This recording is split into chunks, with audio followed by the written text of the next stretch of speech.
Let's talk about your body's internal plumbing system. You know, the one that's always working in the background, filtering and draining, keeping everything running smoothly? But what happens when that system gets a clog? Well, that's where we're headed today, to explore a condition called hydronephrosis. And you really get a sense of what's at stake here. Get this, your kidneys are absolute workhorses. I mean, every single day, they filter about 180 liters of your blood. To put that in perspective, that's like a huge oil drum full of liquid. They do that day in and day out, just to pull out waste and keep you healthy. It's an incredible job for two little bean-shaped organs. So, you can see this whole system is built for constant, non-stop flow, which leads to the big question, right? What happens when something stops that flow, when the pipes, so to speak, get all backed up? That's exactly what we're going to unpack. Okay, so first things first, we need to get a really clear idea of what we're talking about. So what is hydronephrosis exactly? Let's define the problem.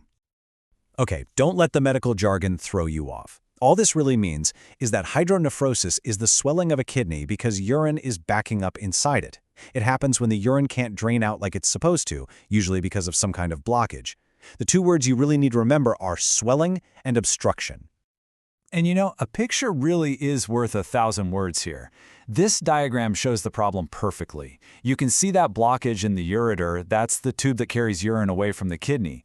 Because of that clog, the urine has nowhere to go but back. That backup creates pressure, and that pressure is what makes the kidney swell up. It's a really clear cause and effect situation. Now, it turns out this isn't a one-size-fits-all kind of problem. Not all cases of hydronephrosis are the same, and doctors actually classify it in a few different ways to figure out exactly what's going on. So the first way they break it down is by how many kidneys are involved. Pretty simple, right? If the blockage is only affecting one kidney, it's called unilateral. But if both kidneys are backed up, that's bilateral. And that's a really important first distinction for doctors to make. Next up is the timeline. Did this happen all of a sudden? That would be an acute case. Or has it been developing slowly, kind of creeping up over weeks or even months? That's what we'd call a chronic case. And believe me, how fast it happens can really change the symptoms and how urgently it needs to be treated. And the last piece of the puzzle is when it all started. A congenital condition is something a person is just born with, maybe a little quirk in their internal plumbing from the very beginning.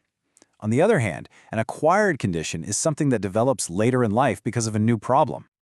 So when you put all of that together, you can start to see how these different labels combine to tell a story. Is it one kidney or two? Did it happen fast or slow? Was it there from birth or did it show up later? Each answer gives doctors a much clearer picture of what they're up against. All right, so that brings us to the next logical question, doesn't it? What is actually causing these blockages in the first place? Let's play detective and investigate some of the most common culprits. As you can see, there isn't just one single bad guy here. The blockage can be caused by a whole range of different issues inside the body, but they all end up creating the same fundamental plumbing problem.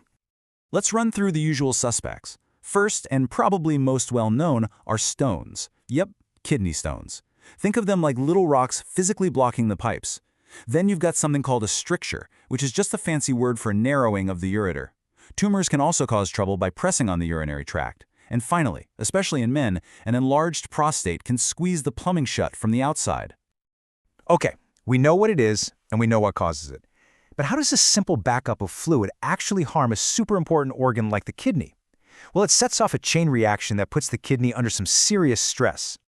It really boils down to 3 simple steps. First, you get the backflow because of the blockage. Second, all that backed up urine starts to build up pressure inside the kidney's delicate structures.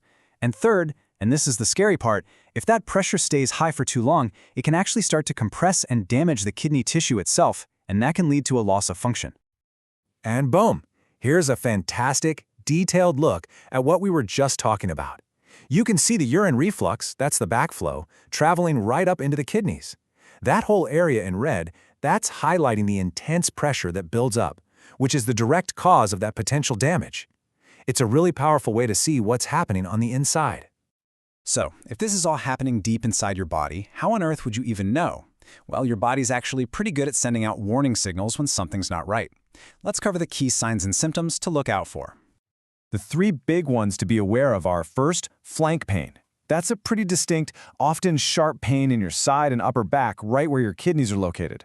You might also notice you're not peeing as much, which makes sense since the fluid isn't draining right.